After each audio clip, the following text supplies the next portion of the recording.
هنا التاريخ حبايبنا، نعم هنا التاريخ. الجزيرة العربية دخلتكم الإسلام، غير صحيح. الكلام ده غير صحيح، لأن الإسلام في مصر قبل العرب وقبل جزيرة العرب. وتحدى أي واحد. ذكرت وقلت أن أنا عندي 300 كتاب بقرأ فيهم، لكن جنب القرآن الكريم صفر على الشمال، لأن أي حاجة أنا بتوه فيها برجع للقرآن الكريم بلاقيه. لما القرآن الكريم يقول أن الإسلام موجود في مصر قبل العرب وقبل جزيرة العرب، يبقى الكلام ده ما تدورش فيه. وتحدى أي واحد على المباشر. تتذكرون قصة سيدنا موسى مع سيدنا الخضر لما قال له إيه؟ لما قال له: وأما الغلام فكان أبواه مؤمنين فخشينا أن يرهقهما طغيانا وكفرا.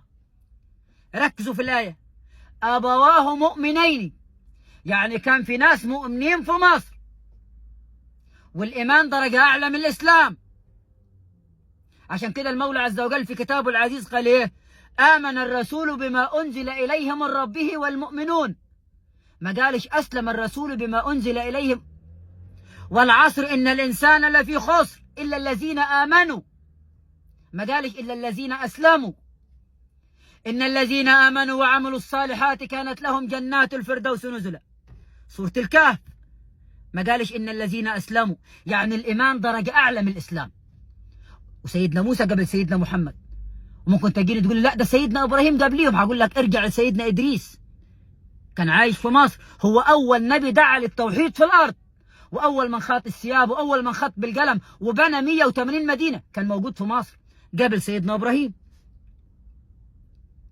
وتتذكرون برضو قصة السحرة مع سيدنا موسى، برضو كانت في مصر.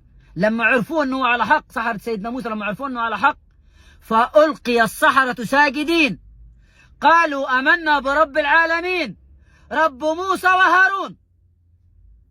يعني الإسلام في مصر قبل العرب وقبل جزيرة العرب. وبالآيات، عندي آيات بستند عليه. أنا الكلام ده شوف آيات من القرآن الكريم، ما جايبلكش مثلا حاجات من قصة صلاح الدين والمصباح العجيب، ولا من كتاب أبلة فهيتة.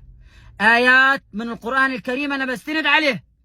وتحدى أي واحد، أي عالم من علماء أهل السنة والجماعة يقول إن الإسلام في جزيرة العرب قبل مصر. لا، الإسلام في مصر قبل العرب وقبل جزيرة العرب. ومش هقول استقيموا يرحمكم الله.